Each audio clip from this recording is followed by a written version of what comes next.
Inside. Greetings, heathens and heretics, and welcome to Sweaty in the Abyss. Yeah. Oh, I'm really sweaty. Apart from the man in the hottest country in the world who's in an air-conditioned flat, so he's not worried. Smug wanker, but there you go. But welcome anyway. How are we? Hang on, I can't work out if Padre's just looking smug or if he's Is frozen. he frozen? Is he frozen smug? He's frozen. No, no, no, no, there it is. There you come. Ah, Fuck your insulation. Oh, fuck me. Anyway, Um, welcome to a celebration, which is essentially what this is, part one. So, um, I fucking do this every week. Someone else tell them what we're doing. Go on, I'm gonna well, have a drink well, because so I've had a tough week. it's another album ranking, isn't it? We're doing a pretty I mean it's a big one, this, isn't it? Isn't A it? little bit. We decided a while back to tackle the mighty Black Sabbath back catalogue. And we kind of we backed and forthed about it for quite a while and ultimately decided to split it into two eras.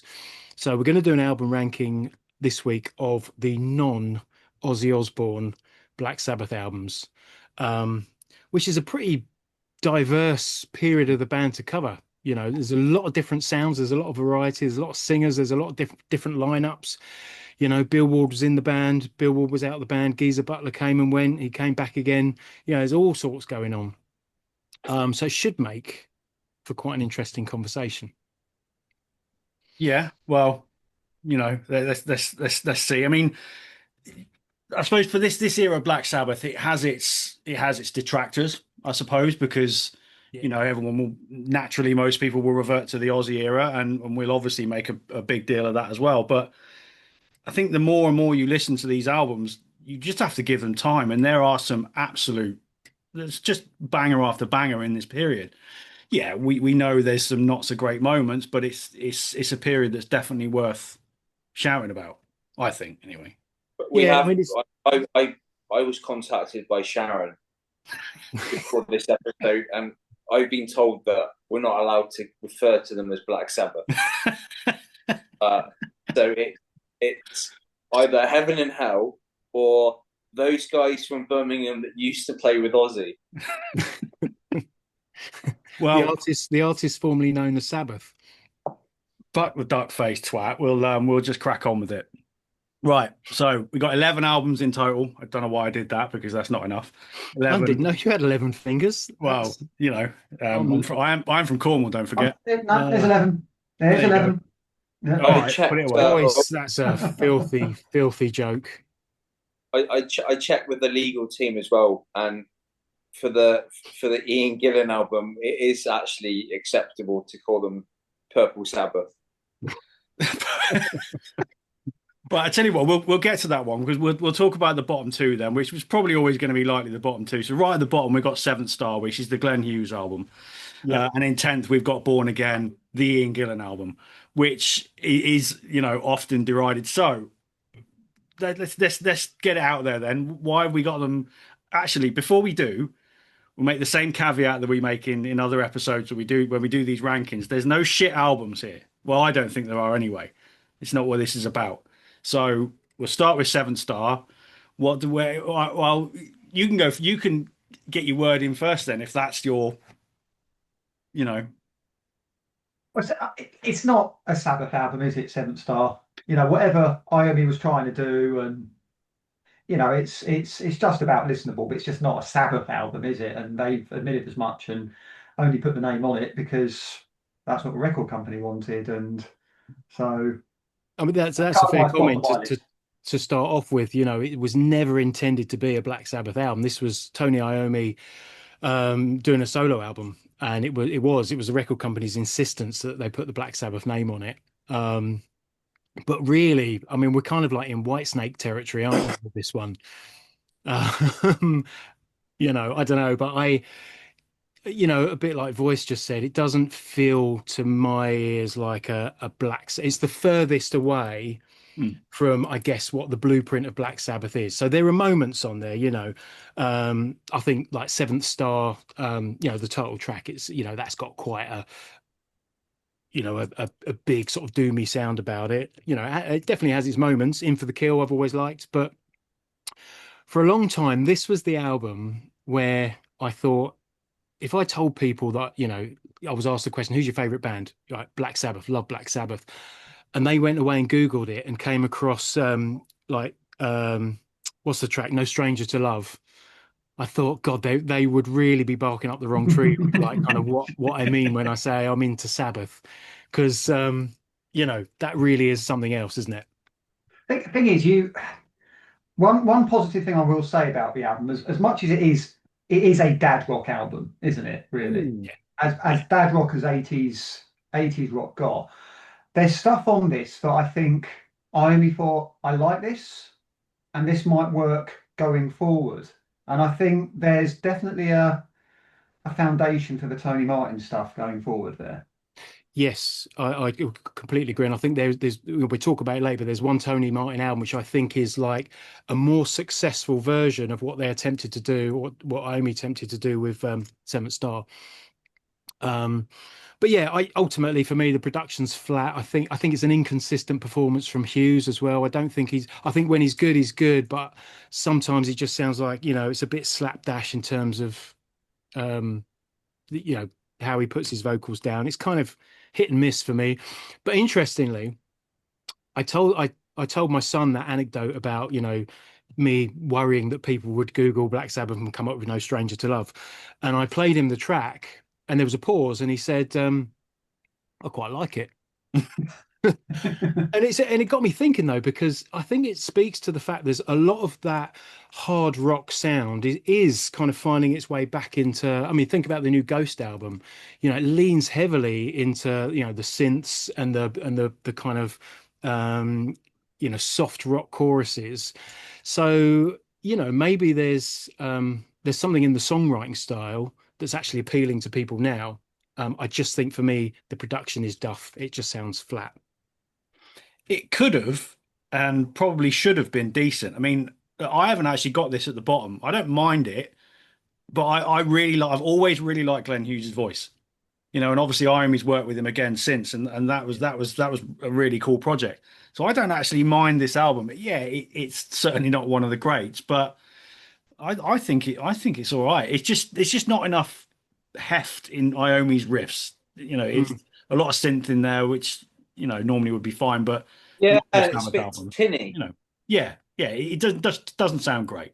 Yeah, and I've got to give special mention to that front cover, which I think has to go down as like the worst front cover in the Sabbath catalog. And there's a few clangers in the catalog, but that one, you've just got this really kind of dour picture of Tony Iommi looking like, Well, it's What have I it's done? it is like your dad's got Instagram and he's standing on the cliff. right, yeah, and I just wonder like how much effort went into just signing that image off, and it does actually encapsulate the music fairly well, because there's a sort of dour element to a lot of it as well. Not in a kind of majestic, doomy way. It's a Yeah, bit, no, they're in. Yeah, it's you'll just get that. a bit lackluster. Yeah, yeah. Well, we talked about the production then, because if we go on to Born Again, the Purple Sabbath album, um, this this is where production really becomes a thing, because again, there's a few moments on this album that aren't bad, but the production is pretty fucking shit. I saw someone describe the production on Reddit as being worse than the Mayhem EP. The demo, worse than the Mayhem demo. That's cold. But I think that's actually a fair point. But like my favorite thing about this album was when I was looking it up and finding out information from it about it. There's the anecdote about Geezer Butler and Tony Iommi were like courting Ian Gillan about come and do a Sabbath album with us, and they took Ian Gillan to a pub in Oxford called the Bear, and they got absolutely wasted. And the next morning they wake up and he's agreed to join the band, but then he claims he doesn't remember it. So and they're saying, no, last night you agreed to do this album with us. And he's like, I have no recollection of it. And by then it's too late. So Ian Gillan's in Black Sabbath. And it's like, again, you've got two very different styles trying to meet. And I don't think Ian Gillan's vocals fit Tony Iommi's style of playing It's not bad music.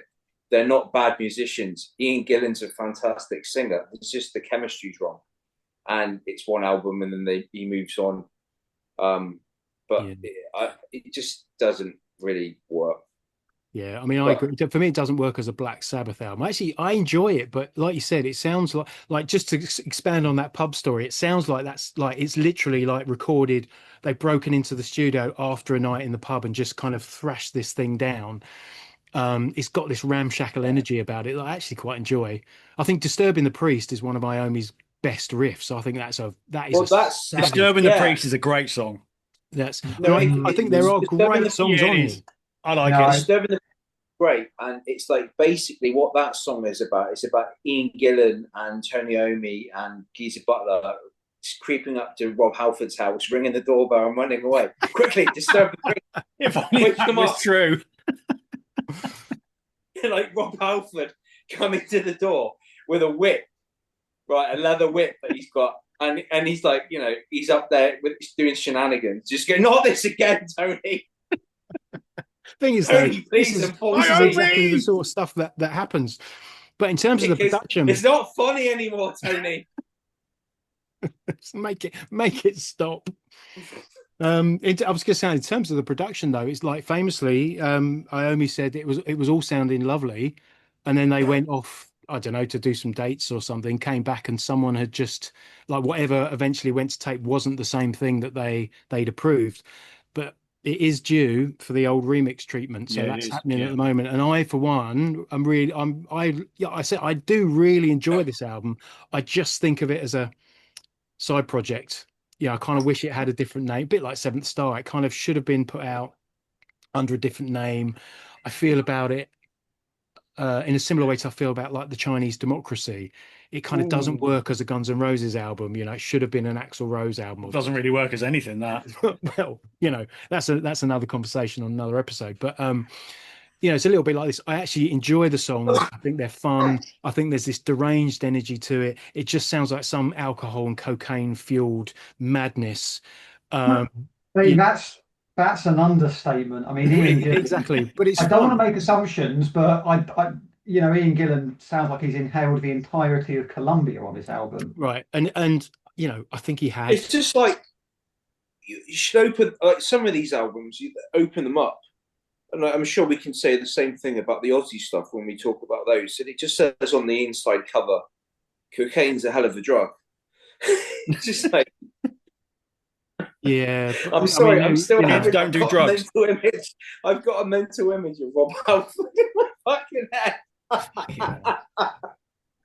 Take yourself out into the desert for 10 minutes and cool off. But no, we do need to say Zero the Hero is top tier Sabbath.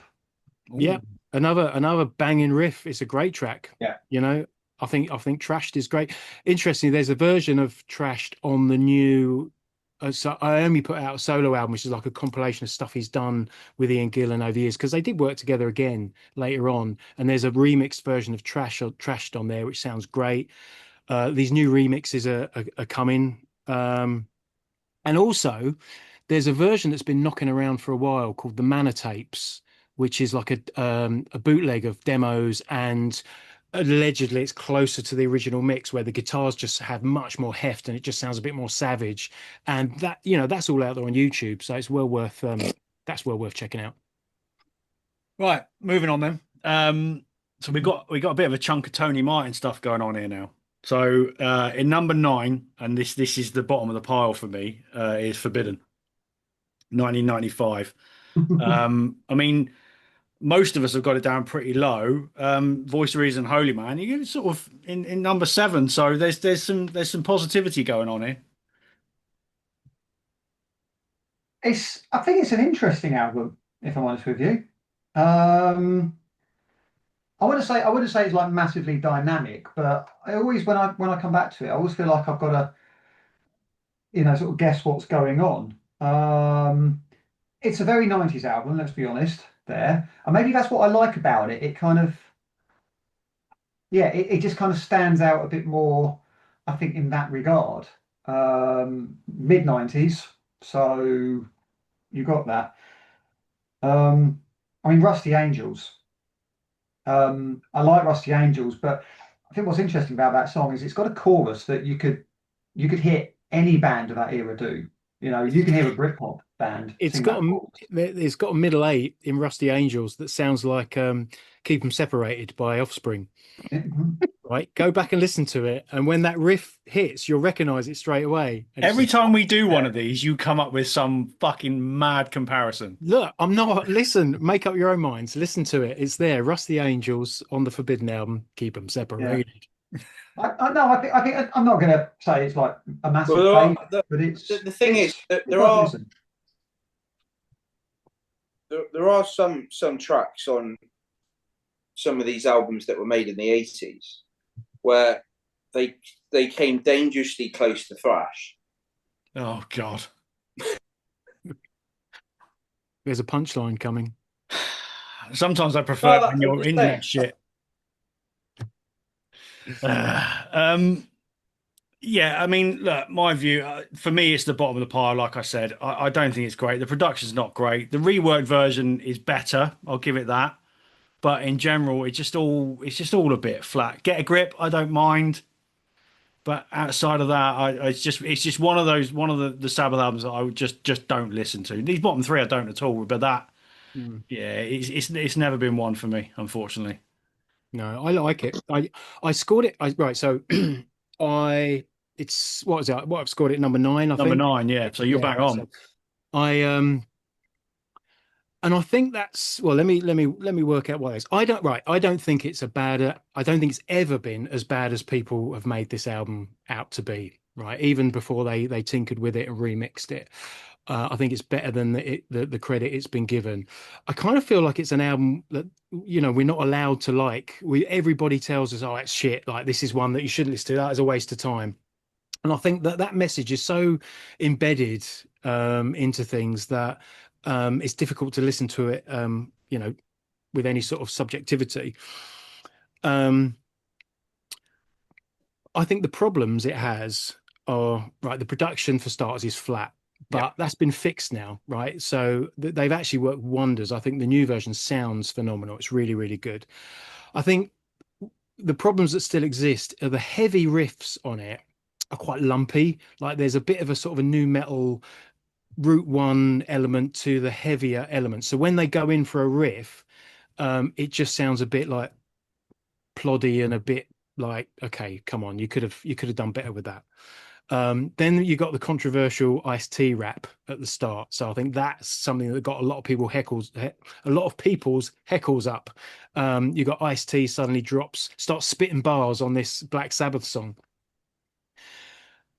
Now, crucially, I think all of those missteps are in the first few songs. So, it's kind of front loaded with these dodgy moments. Once you get past that, and even within those songs, there were great elements to those songs as well. But once you get past that, it's actually a really varied and interesting album. It takes you through a lot of different styles, a lot of different moods. Like we were talking about when we did the Corrosion episode, we talked about albums and how they have, each song has its own identity.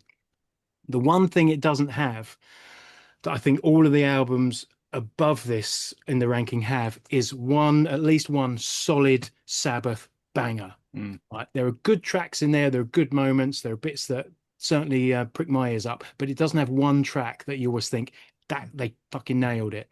And I think that's why it sort of remains quite low down on my list. Well, there you go. Should we move on? The next one, another Tony Martin album.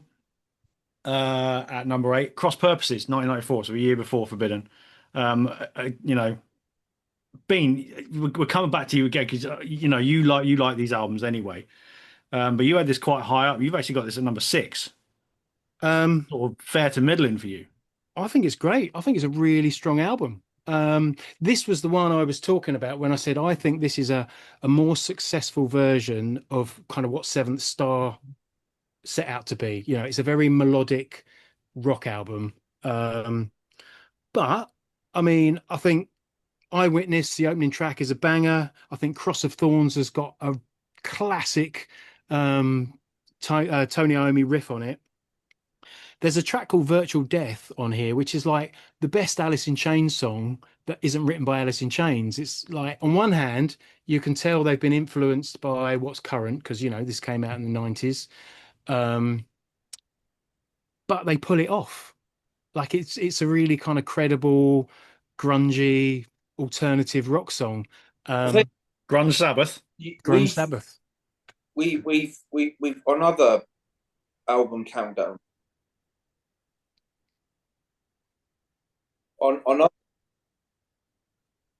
other album countdowns we've talked about bands that clearly aren't listening to what's going on around them in terms of like what's happening in the scene or in metal or rock when they make a certain album.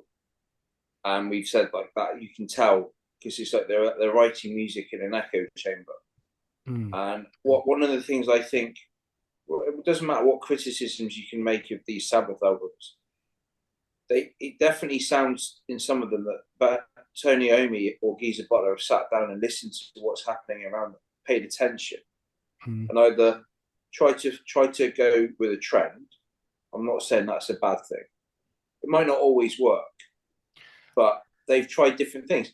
And I think it's especially clear on some of Tony Iommi's solos, because I can't remember which song it was, but there's a solo on one of these songs, and it sounds like something you'd hear on a thrash album. It sounds like he's tapping.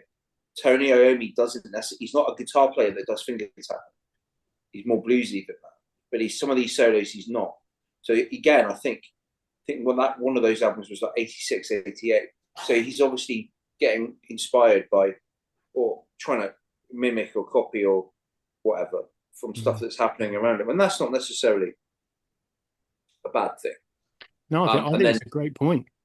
Yeah, and then you've got definite. Again, I can't remember which album was it, but you're just thinking this sounds like fucking Man of War. No, whoa. No, not a criticism. Like in terms of sounding like Man of War, because it's a song that you would listen to and say that's got to be something that's influenced Man of War. So, and again, I just think it just shows Iommi's versatility. What I think is really interesting about that point, and again, we touched on it actually in our last album ranking, is that really, if you look at it, like the Black Sabbath that went into the studio and recorded Black Sabbath, for example, really just went in, influenced by what was going on around them, who they were at the time. Their approach was exactly the same on Seventh Star. It's just, they didn't consciously decide, oh, right, we're going to make a soft rock album, whatever. They just went in with they were influenced, what was around them at the time and what they kind of brought into, what they absorbed and took to the studio. And I think a lot of great musical artists do that, in different genres. They kind of pick up on what's going on. And, if they're doing it well, they're not, kind of rehashing it or just like covering it or whatever. They're, like a lot of bands did in the 90s with grunge and new metal kind of, machine it. Right. But it's more the case that they're using it to kind of evolve what they do. And some of, they're throwing stuff at the wall. Some of it sticks, some of it doesn't.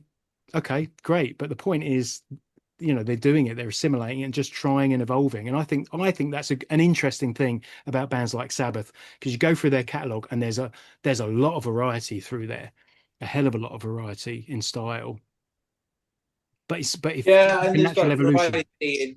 variety in who they're like they'll take out on tour with them as well. Like when they play Birmingham and we get bloody, who was it? Tregenza, System of a Down and Drain, wasn't it? Yeah, Drain, that's it. Yeah, and who's the other one? They were the two that night, weren't they? No, there was a fourth. It was a really shit metal band, a new metal band. No, it was just those two, wasn't it? Fine Shack. Nah. No, Drain was his girlfriend's band. Yeah, it was them and System of a Down. That was it. System of a Down covered Snowblind that night. Yeah, I know. System of a Down, fine. I had no problem with that. They were pretty cool. I'm sure there was a fourth one. No, there wasn't. Yeah. What was I still get indigestion from that Last Supper. Old Man Reason, you got this. Yeah, you're even below me, so you're not a fan of this one either. It's clearly a personal thing, but for me, there's absolutely nothing to latch onto on this album. Yeah, that's where I stand with it. It's just not. So, It's just sort of forgetful. It doesn't really, sort of none of that. I mean, the most Yeah, noticeable thing is the Alice in Chains tribute that Dean mentioned, which yeah, it sounds like Alice in Chains, but for me, there's no song. So Yeah. right. That's interesting because I think this has got some like I think Tony Martin's work on here is really good. I think lyrically he's great on this. And there's some banging choruses, man. He's belting them out.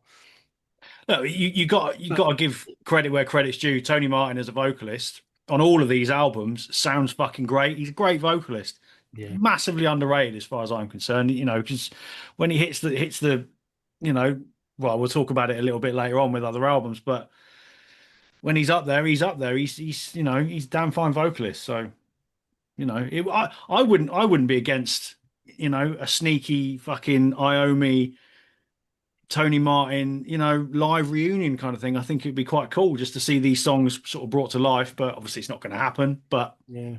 it would be quite cool. Um, so next up, then we're at Tear. Cool, fucking hell. There's some.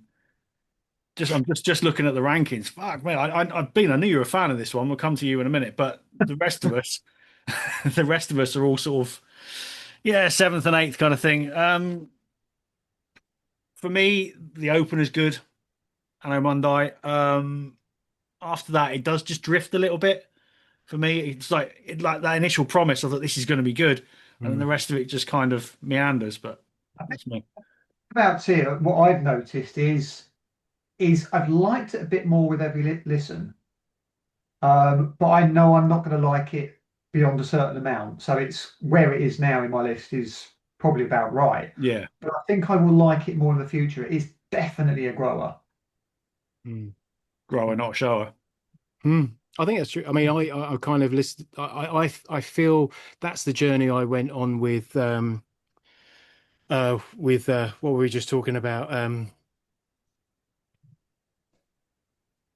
My mind's gone blank. Cross purposes. Cross purposes. That's it. There's all headless cross purposes. I did it on purpose. Yeah, I don't know. It's a similar journey I went on. So, there's a part of me that would encourage you to keep listening to that because it just sort of unlocks its charms as it goes along. Okay. Oh, just You've been encouraged, but you've got this at number three. This is your third favorite yeah. non-Aussie Sabbath Wow. album.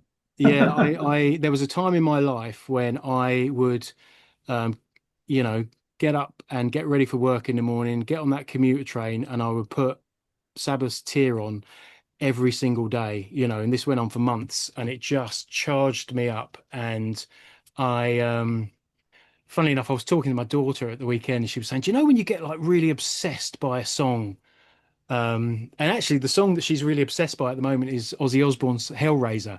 She says, I just can't get enough of it. I'm just like, walking around town with it on repeat in my ears. And I was like that with Tear.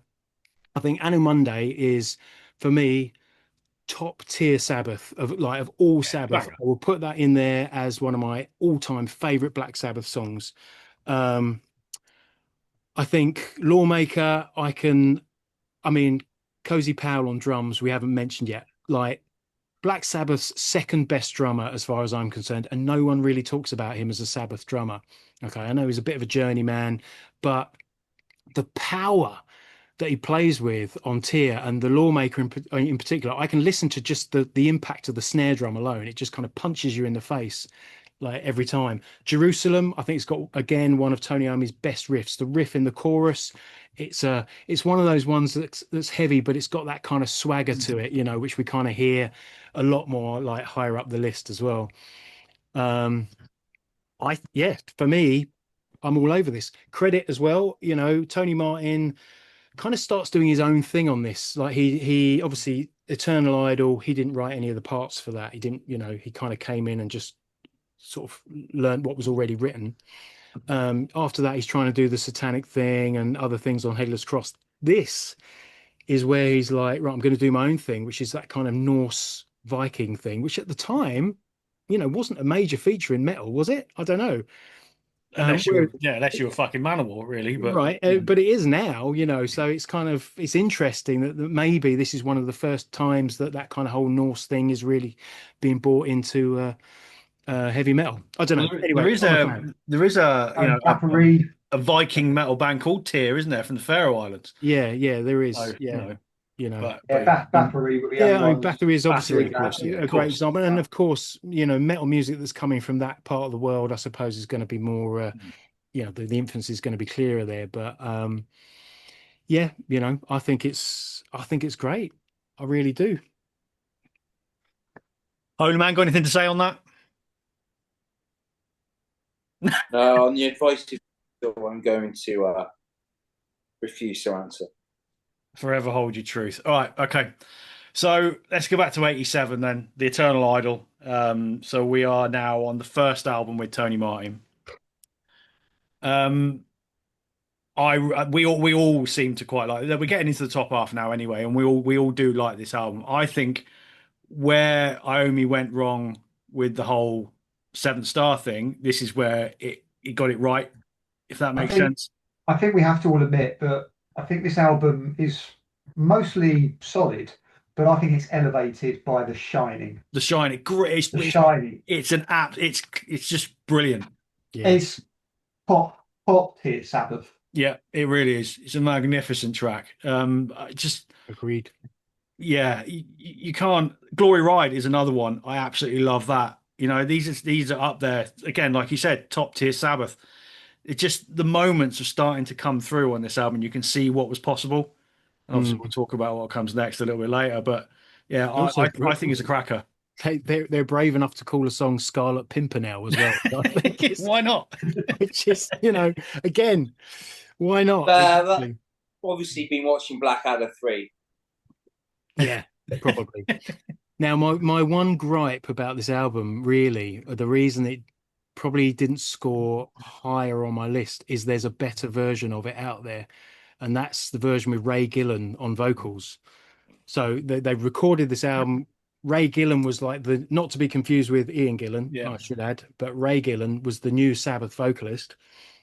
Recorded The Eternal Idol, and then for various reasons that didn't work out. I think actually our man Bob Daisley, good old Bob Daisley, was very involved in the songwriting on this particular album and kind of carried Ray Gillan's contribution. It turns out Ray Gillan couldn't write songs, so they chucked him out the band. Enter Tony Martin, who just re-recorded what Ray had already put down. Now, if you sometime around the noughties, they released a double pack of this album, and it's got the Ray Gillan version. And it pains me to say, well, it doesn't really pain me to say it because it's out there and it's available, but it's like just it's good. Like it's really good. And that's not me taking anything away from Tony Martin's performance, which is excellent. But Ray Gillan on this album, it's just a little bit chef's kiss. Well, hello. I didn't even know that was out there. I knew about the album. I didn't know it had ever been sort of actually released and put out there. Yeah, they did a run of kind of remasters of not all of them, but a lot of the kind of mid-era Sabbath albums. Um, and interestingly, one of them, the Born Again one, has got a live set of Ray Gillan, no, Ian Gillan, sorry, Ian Gillan singing classic Sabbath. So it's Ian Gillan singing Paranoid and I Warping, got rid of him because it was right? just going to get confusing. And I'll tell you what, it's the comment was made about how it was the chemistry wasn't there and it wasn't a good fit. That really comes across on that live recording of that Born Again era Ian Gillan performance. But anyway, yeah, Ray Gillan. So what they're the special features almost on that is I think it's the entire album. Do you own it? Yes, Of course you do. yeah. Stupid question. I mean, no, but the point being, it's great, and like, do track it down because it's just The Eternal Idol is a great album. I love it, and voice is completely correct. Right, The Shining is like top league, It's top tier. Love it, absolutely love it. But Ray Gillan just takes it just that much. But it's enough. fuck here now. Holy man, what you got to say? for yourself? I don't know. I mean, I've just been thinking about. Do you reckon, like, because obviously a lot of these albums have been remastered, right? Do you reckon like Tony Iommi has got like a secret layer somewhere where it's like underground and like there's like armed guards and it's just to protect this material so Sharon can't get her hands on it.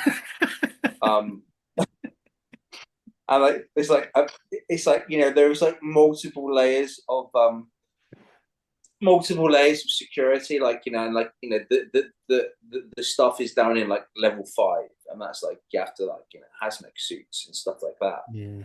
And there's just posters of Sharon everywhere. Don't let this woman in. Shoot on sight. Here's a bit of trivia for you. It was actually Sharon's dad, Don Arden, who persuaded Iommi that Ian Gillan should join the band for again. Yeah. That's his fault, again, isn't it? Yeah. So again, it all comes back to Sharon somehow. This is how nefarious this woman is, because she'll be like, that was basically them punking Iommi. Like, here's a thought I had talking about Iommi.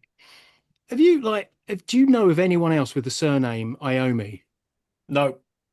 Well, there's Dave Iommi, the plumber. Ah, right, okay. In that case, I don't. Do you know? It's one of those funny thoughts that just popped into my head when I was kind of listening to music for this episode, and I just thought that it just goes to show how unique the man is. It's like I can't think of a single other Iommi I've ever heard of. It's Italian, isn't it? Yeah. I think his mum was from Wait, Palermo. It's definitely not Brum, that's for sure. No, but yeah. Right, look. See, next one up now. Now things get interesting because this is I've got opinions on this. This is a proper controversial one. I love this album. I think it's fucking great. I think it's massively underrated. We are including it because it is a fucking Black Sabbath album, even though it was released under the name Heaven and Hell. The Devil You Know in 2009, 2007, 2009. Yeah. I'm not sure. There's some meaty riffs. Quick fact check. Yeah, 2009. Yeah, 2009. Now, this album, right? None of us really know, like for 100% sure, why this is not a Black Sabbath album. There's obviously stuff going around. There's politics, there's contractual obligations, there's all that kind of nonsense. But it really, we do know. We do know. Yeah, we do, but we don't know. We can't say on a podcast. Well, we can. It's probably down to that fucking duck face cunt.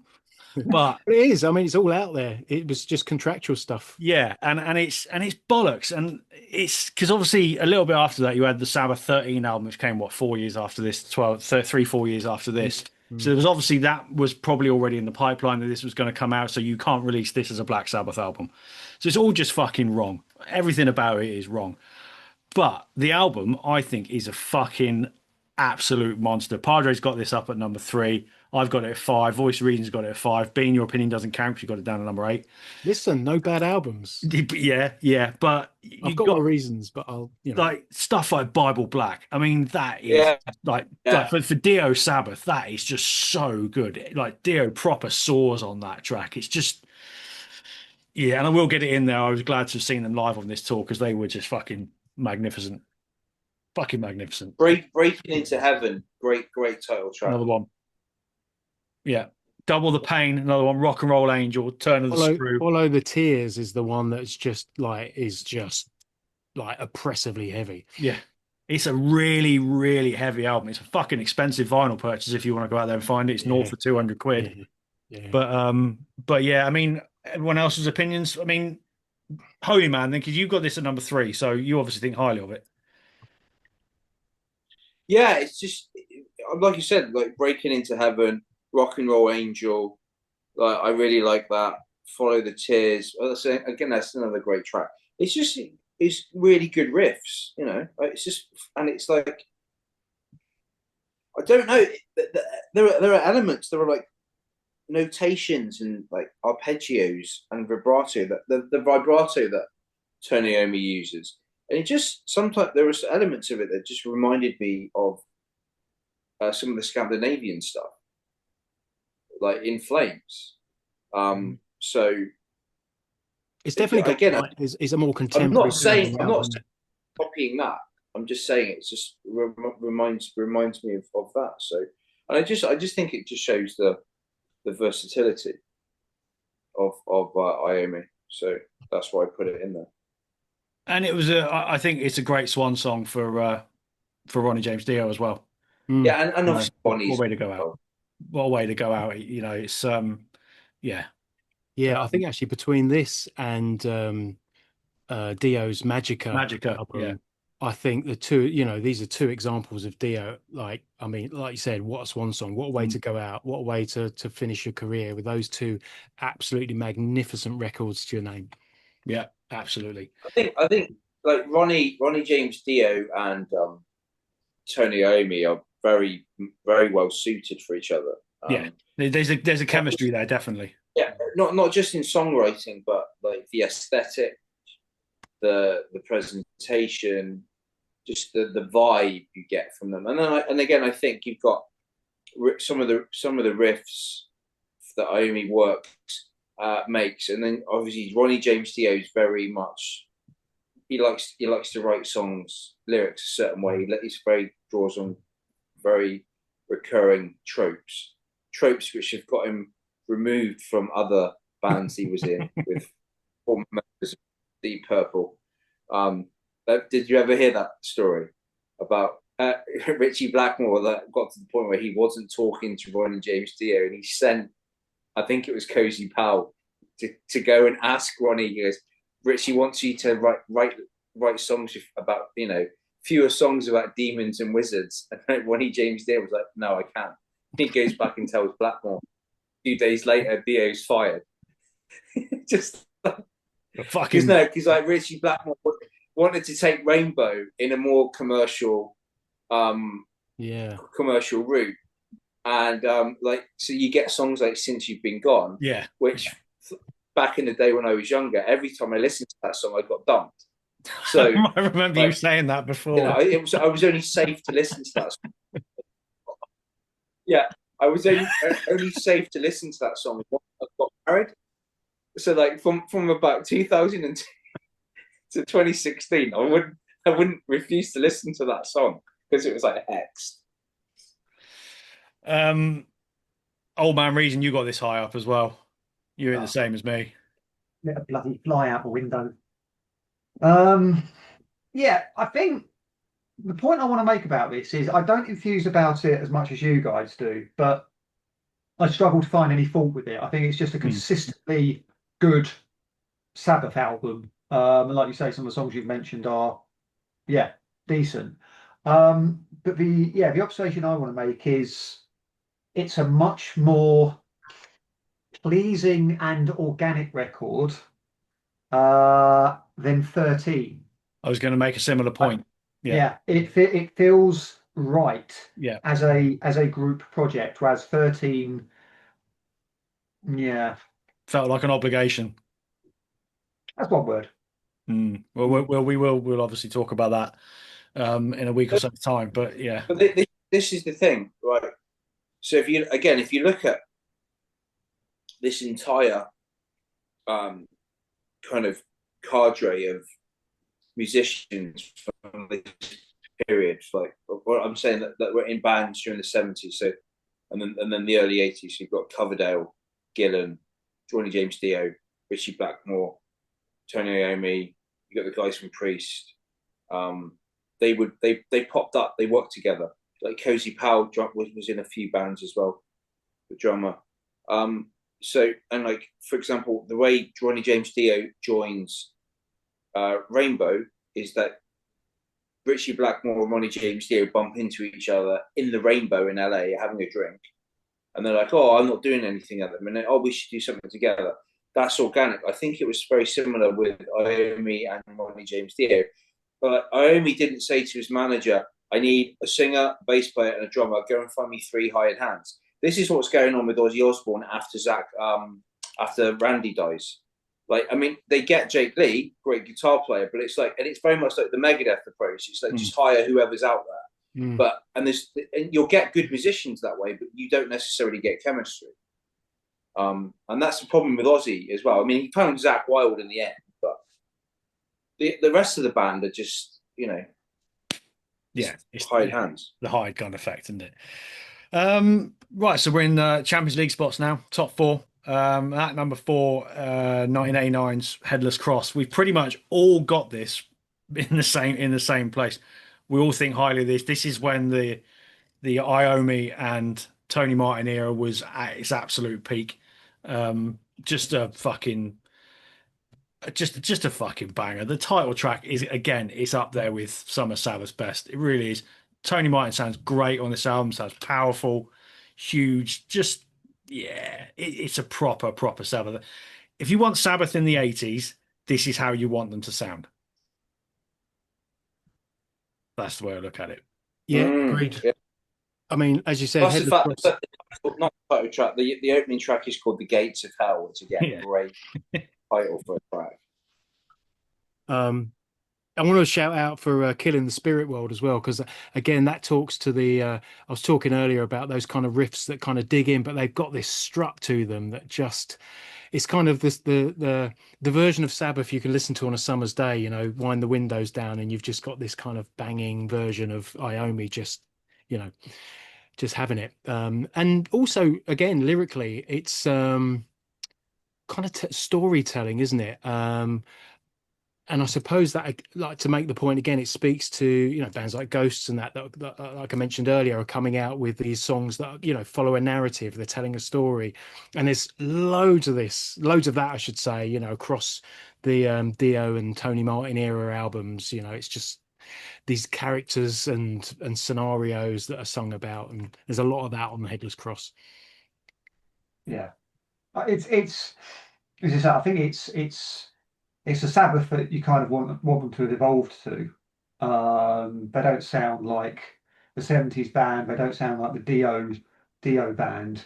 The doom is still there to a certain extent, but that 80s hard rock, velvet voice sort of approach to singing has been Velvet. brought in, and they've got the blend right. Mm.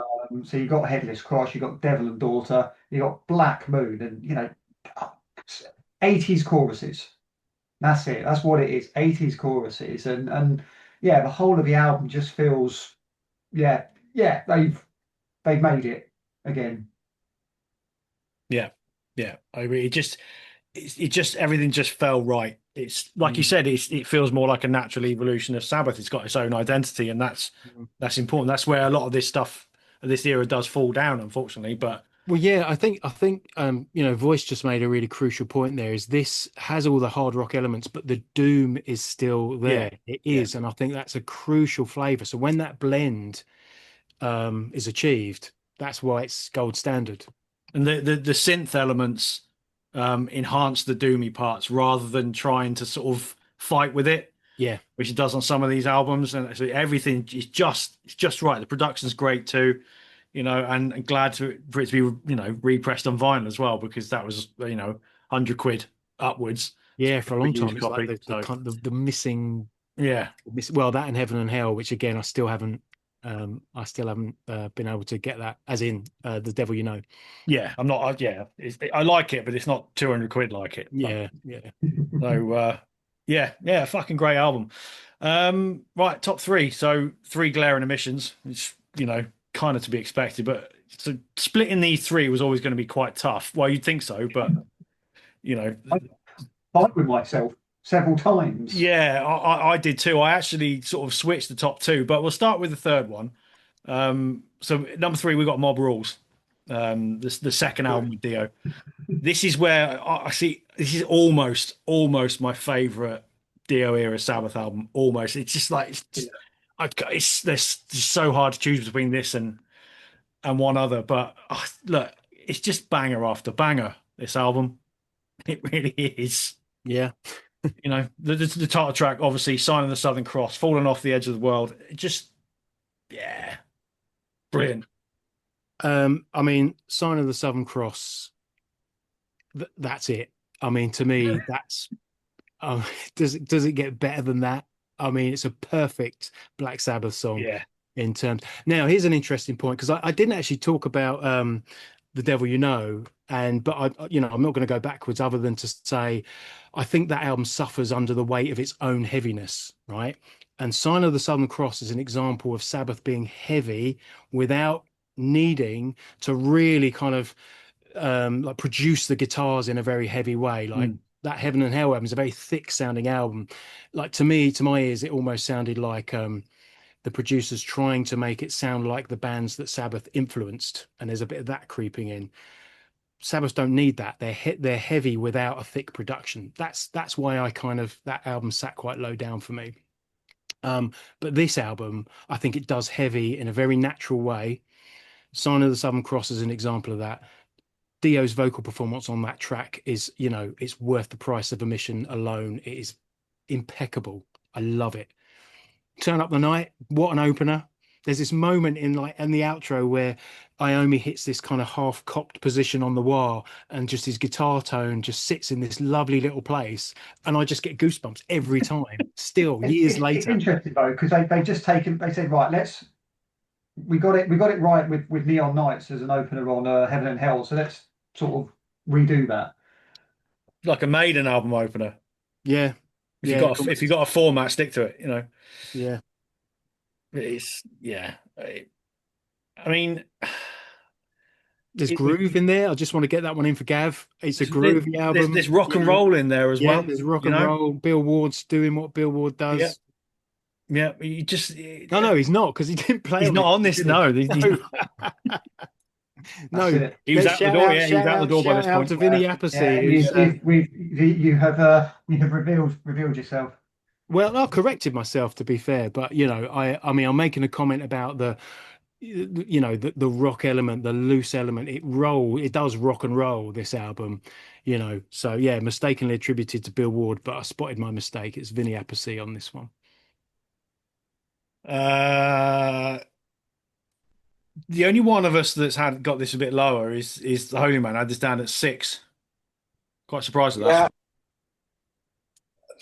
Yeah, it's not really for any particular reason other than I'm not a fan of Raws and I don't like mobs.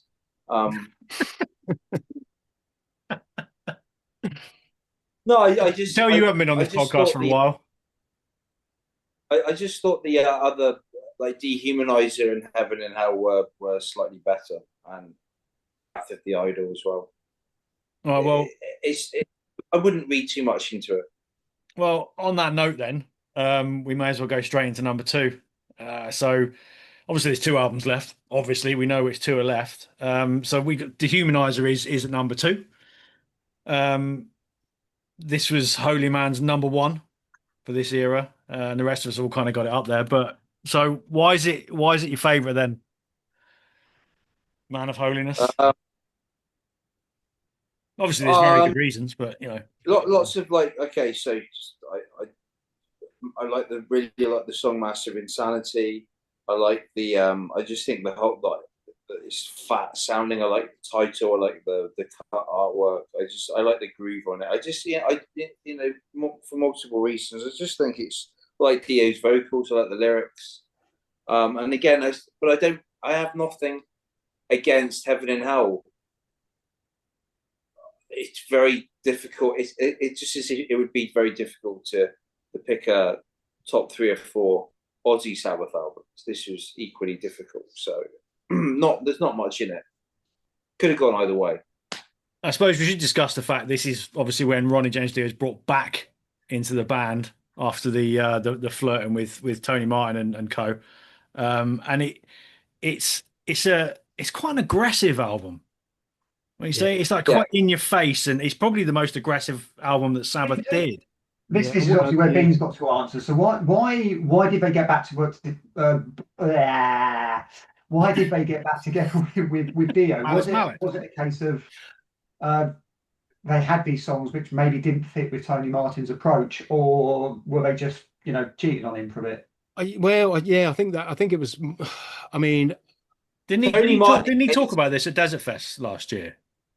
I think it. Well, I'm not sure. I feel sorry for Tony Martin in the sense that he's always the kind of, they sort of pick up the phone every time, their kind of preferred singer leaves or can't work with him or something like that. I'm not sure. I think ultimately Dio, I think, is a bit of a difficult personality to work with, and I think as much as they had a really successful run of albums, ultimately, you know, it was a fractured, difficult. I don't know. There were issues that caused them to go their But separate ways. Tony Martin is a very good singer, but he's a singer. Dio is his own entity. He's an Oh, institution. completely. I would say Yeah. that's So, exactly why. like, this is what you're talking about. Like, you know, when you just want, you know, you need good vocals and reliable hand, you bring Tony Martin in, right? We bring in Dio, you're bringing in something different, and you know, and there's the potential there for, like, Tony Martin's not going to go, oh, I've got to go off on my own world tour now with my own solo act. Dio is, you know, so it's like you've Yeah, got, there's only and, so and many, there's only so many ways that those kind of like entities can like travel in the same orbit, you know. and I think Dio's solo career was a factor in him leaving Sabbath or it not Yeah, it would working be. out, Yeah, you yeah. know. But and then I can't quite remember, but I think just as Padre said, I think it was quite a natural, like, you know, they were on tour together or they met in a bar in a venue somewhere or something and just kind of said, should we do it all again? I don't know. There's, you know, but it happened, but it was short lived. Shout out to a couple of the big moments. TV Crimes, obviously. She's just just an incredible song. It is, Couple. you I know, mean, every song is pretty much a banger, isn't It it? is. It is. After All the Dead is another, grade A top choice Sabbath for me. yeah. Just yeah. Actually, the first Yeah. Black Sabbath I ever heard was a track from Dehumanizer, and it was on a vinyl 7-inch that was given away with Kerrang magazine. I think it had Candlemass on there. There was a Black Dehumanizer era Black Sabbath track. Um, so this was, you know, I didn't hear the album, but the first Sabbath I ever heard was Dio from this album. Great for years. I think probably until the Devil You Know album was released, I'd call this the heaviest Black Sabbath album. And maybe I still would, you know, because yeah, there are some riffs in here that really just take you by the throat, don't they? Mm. I think what frustrates me about this album, and it's not the album, but obviously the early days of metal, and even for many years after that, there's always lots of conversation about Sabbath and the 70s and those early Dio albums, and that's all that was ever talked about. Nowhere at any point do I recall anyone saying in the media, "Oh, Dehumanizer is as good as a lot of those albums." It's almost like it's 90s Sabbath, it's later Sabbath, so we don't talk about that. It's it's forgettable. And I didn't listen to it for years as a result. I'm a newcomer to this album, and I'm thinking, what the hell is wrong with you all? Why have you not been bigging up this album for much longer? Yeah, I think those who know, and we'll give a shout out to Ern, whose latest EP has a cover of Quality I, cover. Yep. which is a great cover and a great track. I've always loved the lyric, "I'll smash your face in, but with a smile," which you know, I just think that's dark, even for Black Sabbath. Um, yeah, Well, there you go then. So we it's a banger. what do you think's the number one? Um, I can't think. what's left? I can't think. That's it. I think we Let, might have. let me Have we got refer to my notes. have we got our maths wrong? Are there no more albums left to talk about? 1987 and Hell, obviously. So obviously the first album with Dio. So three of us have got it at number one, Padre at number two. So it's a clear winner, going by our overcomplicated scoring system.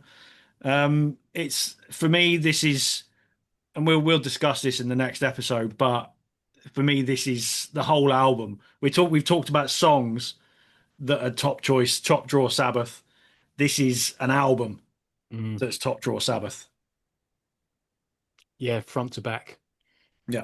I mean, I can't imagine what it must have felt like to be a Sabbath fan with all that doubt and all that kind of, Ozzy's gone, you know, the band are washed up. You know, they were coming out of a pretty poorly received, you know, we'll talk about that another time as to kind of how it actually went down. But, you know, their ship was sinking to a degree. To come back with Heaven and Hell that is a statement of intent. It's I mean, like coming back with Back in Black, isn't it? yeah, No. yeah, it's a game changer, Mhm. absolute game changer.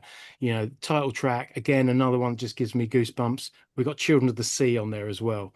That to me is an all-time desert island. You know, it's above everything. the only track on this album that lets me down a little bit, just a little bit, is Wishing Well. Right.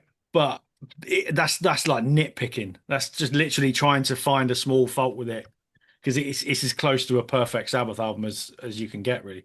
I get that. I don't think it's a bad song at It's not all, a bad but song, no. it Like I feels said, it nitpicking. does feel a little bit easy, doesn't it? Yeah, yeah, yeah. But if you were to put it up against many other similar types, it's going to stand up there. So it just happens to be on the same album as Heaven and Hell and Children of the Sea and Die Young and you know just yeah, just wall to wall, I mean, absolute bangers.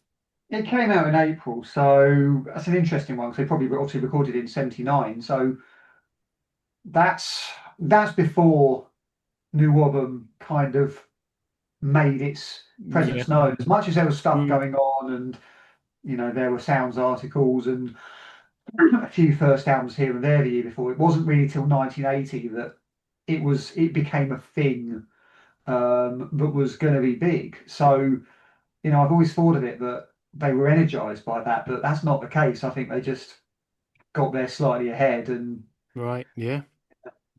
It just struck a moment. It just everything just came together and I suppose you could call it a debut album, really. It's Yeah. it's a new band, so And into just going back to that, the idea of them being energized, I suppose you have to acknowledge that, and it's documented, that Iommi felt a little bit kind of held back by Ozzy's abilities. So the opportunity to work with someone who was a singer, and had songwriting ideas as well, just brings a whole nother angle. Lyrically, it'd always been Geezer Butler. Iommi's writing the music, Ozzy's doing the melodies. Then suddenly Dio comes in. He's a multi-instrumentalist. He's got all these lyrical ideas and takes it in a completely different direction. Well, not completely different, but takes it into a different direction. It's understandable that they'd be completely inspired by that, and all of that energy and inspiration, I think, just gets poured into this album, and they've captured it on tape. yeah, Thanks to Martin Birch as well. Great production. yeah.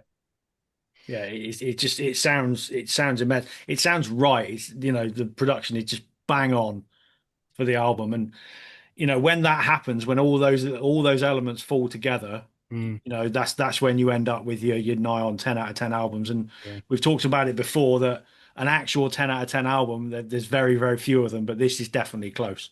That's a really good point, actually. That both this Heaven and Hell and Mob Rules do what they do, but they sound completely natural. Yeah, Like it is the sound of a band in a room playing those songs. yeah, A lot of these albums are hampered, for better or worse, by an overly produced sound, or you can hear the studio, you can hear the trickery, you can hear the effects, you can hear things that have been put in to augment the music.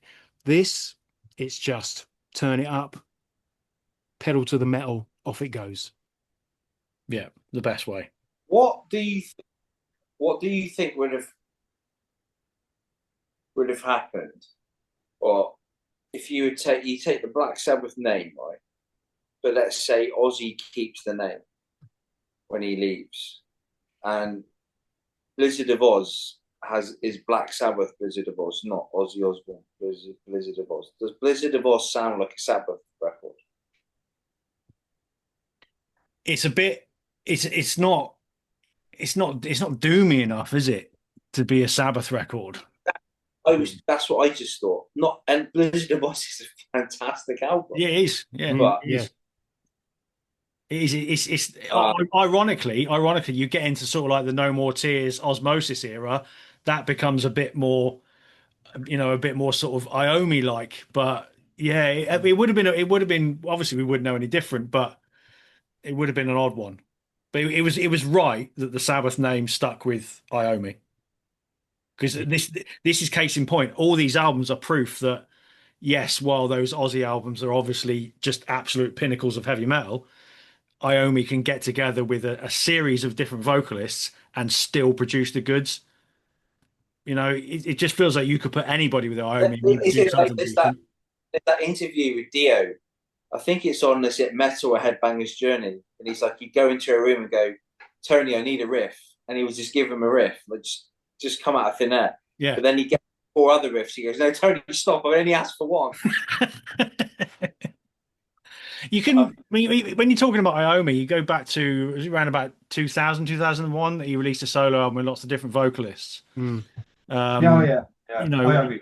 yeah, it's just called Iommi, wasn't it? And you know, people like Skin from Skunk and Nancy on there and whatnot. And that was a really fucking good album. You know, you could, that again, that is just proof that any vocalist, they're going to up their game when they're working with someone like Iommi, and they're Mm. going to be at their absolute best. And he's just a fucking god, isn't he? He really is.